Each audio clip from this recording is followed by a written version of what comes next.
Hey Luigi. Hey Demetrio, I'm doing good. How are you? Good. I hear you have some questions about reinforcement. I actually do. I was wondering, what is like our definition of reinforcement? The definition of reinforcement. Okay. Well, if you think about it, it's essentially anything the student likes to do or likes to play with or likes to engage in. And we essentially use those things as a reward to motivate the student to demonstrate the behaviors we want them to get better at, basically. Oh, So it's really anything the student likes. Oh, gotcha. Well, how long should they be able to play with reinforcement? Oh, breaks. Okay. Well, ideally we want to have our breaks match the amount of time they work. So if they're working for 5 minutes, the break should be about 2, 3, 4 minutes. The other thing is we want to make sure the breaks aren't so long that the student's kind of getting bored with whatever the reinforcer is. Okay. Another key element is really trying to make sure we end the break at the height of that student's interest in the reinforcer. So if the student is really motivated and playing with something, we want to end that break at the height of their excitement, so that way they want to come back to that same toy, so to keep their motivation up. Oh, okay. I see. Okay. Now, should I play with them? Absolutely, you should play with them. One of the reasons is we want to make ourselves reinforcing. So the more we can pair ourselves with the toys or the activity, the better. Because essentially, we want to become the reinforcer. So it's absolutely crucial that we do play with them. Okay, I see. How do I know that something's a reinforcer? What should I what should I look for?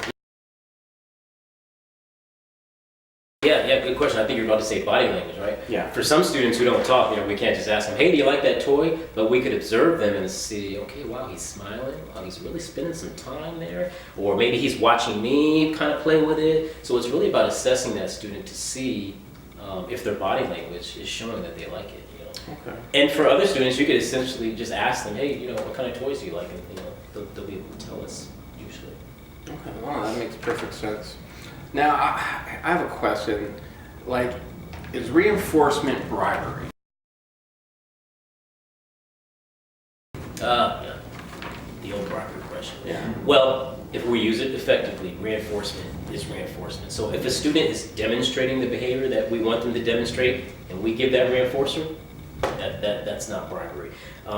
However, if we're using it to tantalize a student to stop doing something that we don't want them to do, then it becomes bribery. So, for example, the student engages in flopping to the floor, and we talk about, hey, remember, you got your toy over here, then that's bribery. But if the student is engaged in the appropriate behavior, and we present the reinforcer, that's reinforcement, not bribery.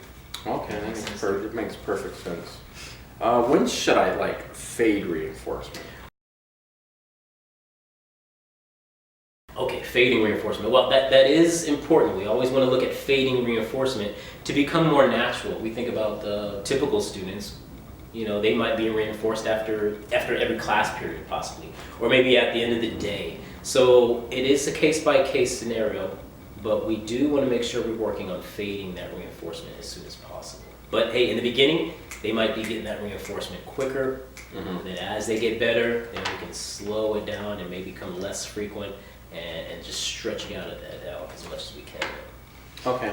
Well, what can help a kid earn that reinforcement? Do they have to be contingent, or what is contingency?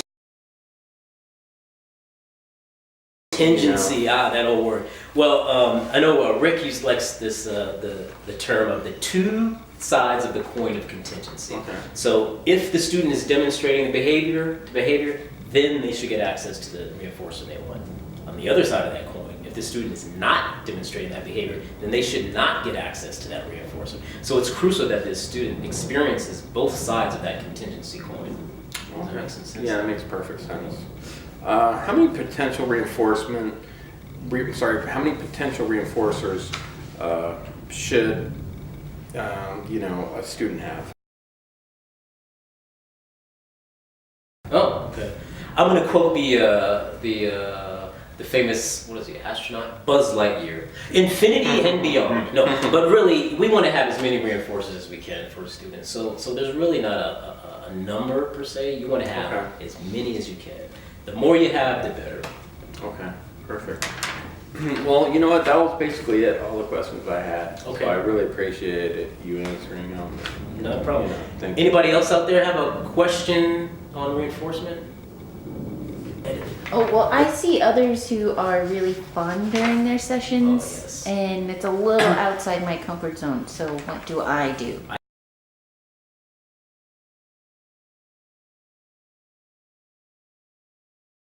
Here, good question. Hey, we're not all cheerleaders, right? So some people are going to be naturally better at reinforcement. Like Luigi here, man, this guy's an all-star at reinforcement. Me, on the other hand, sometimes I have to rely more on the items that I have. So it's about pairing myself with all those items. So if your style isn't naturally being a cheerleader, fun, if you feel you're not as fun with a student, then you want to really make sure you're relying on more of those external reinforcers, the toys, the games, the activities. So hopefully that answers your question better. It does. All right. Any more, Luigi? No, I think that's it. All right. Okay. Thanks a lot, man. You're welcome. Good Thank you.